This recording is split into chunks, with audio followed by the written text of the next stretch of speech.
I'm going to call this song The Dumbest Man in Town Talking Blues.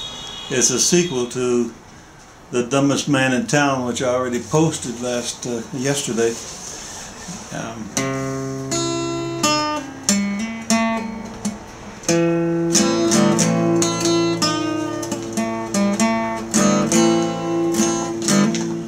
Last week I noticed some small boxes on the porch of the house next door. And I felt pretty hopeful, because I don't want that place to become just an abandoned old eyesore. I don't like it empty, but boy was I happy when Gonzalez left. I didn't like his looks.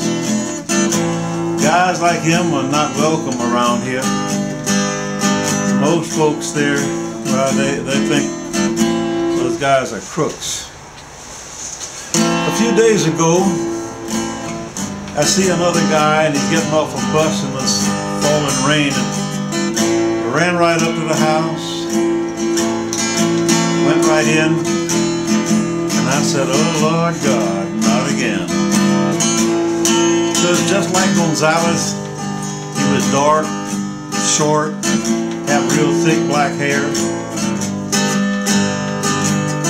Like all the rest, he was dressed in clothes the decent folks just wouldn't wear.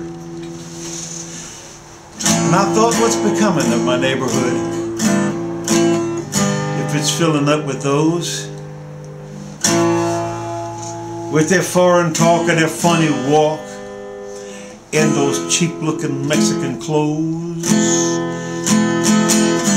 Guys like him and his greasy pals just simply don't belong. So I left a note on his front door, without putting my name on it, of course, saying, "You guys, you just don't belong, and you better be gone." But he called me on the phone last night. He said he was about to leave,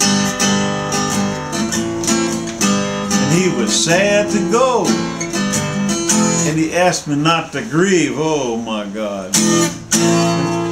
I tried to be polite,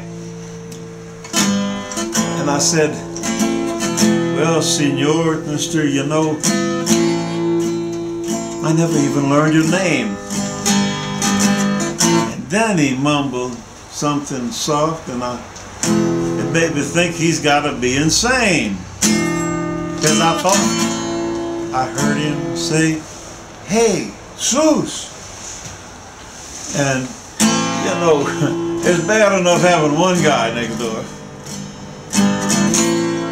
but two now. He's got some kind of boyfriend he calls Zeus. Oh my God. So I said to him, confidentially like, "Well, you know you'll probably be happier when you take that bus back home." Because frankly, if you try to stay, you're going to find out it's just no use. And by the way, in case the authorities come looking for you, could you please tell me your real last name and the name of that friend named Zeus? "Of course, amigo," he replied. "I'm Jesus El Salvador." I was shocked. I said, "You're from El Salvador? I thought you were from Mexico."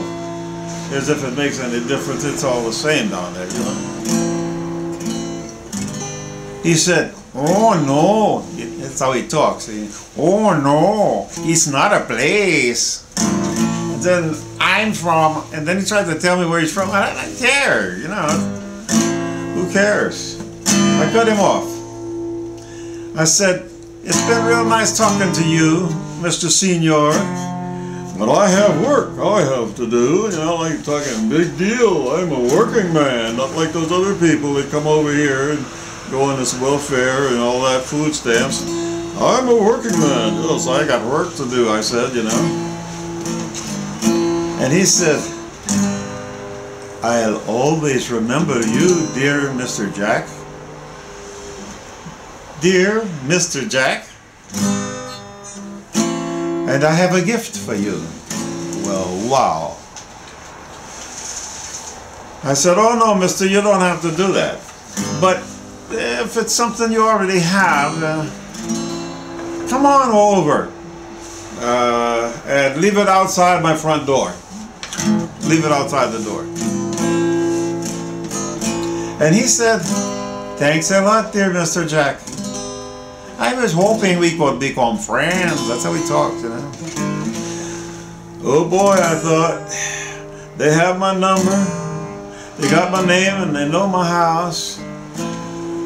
I believe I know what they're fixing to do. Well, I went about my business and I forgot about the gift thing. And then just today I was locking up my front door. I see a rosary. A golden rosary stuck to the door. The beads were really beautiful and it was heavy. You could tell it was real gold. And there was a note. Well, I crumpled it up and I almost tore, but I caught a look at the signature. Much to my dismay, it started with a capital J, and there was an E and an S-U-S, and the title El Salvador. And the note, it says, Dear Jack, this is from my mother. She wants you to pray. Vaya con Dios, dear Jack. I want you to have a very blessed day. Now I've never had a rosary before, and I don't know any Catholic prayers, but I think I know where this man came from, and it's not on earth anywhere. And so from now on, I'll be welcoming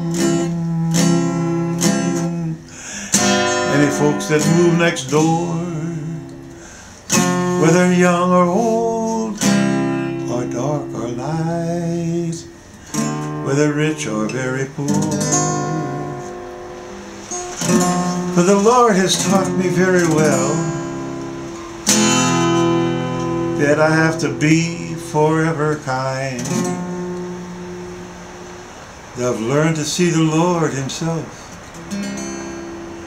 in people of all kinds. Instead of fear and ugliness, I'm going to offer smiles. 'Cause Lord knows, since I met Jesus, I've come a million miles.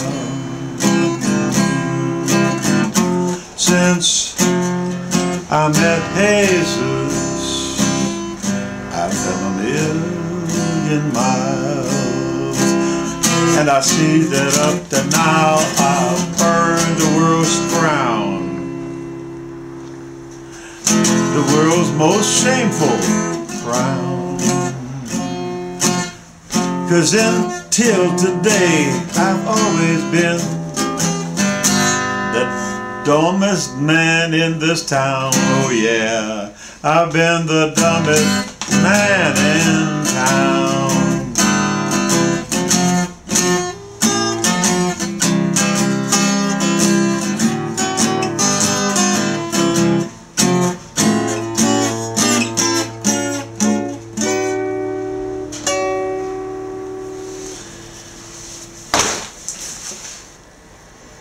And let me tell you, my friends, we all have a lot of smartening up to do. We really have to get really smart, and we got to do it fast.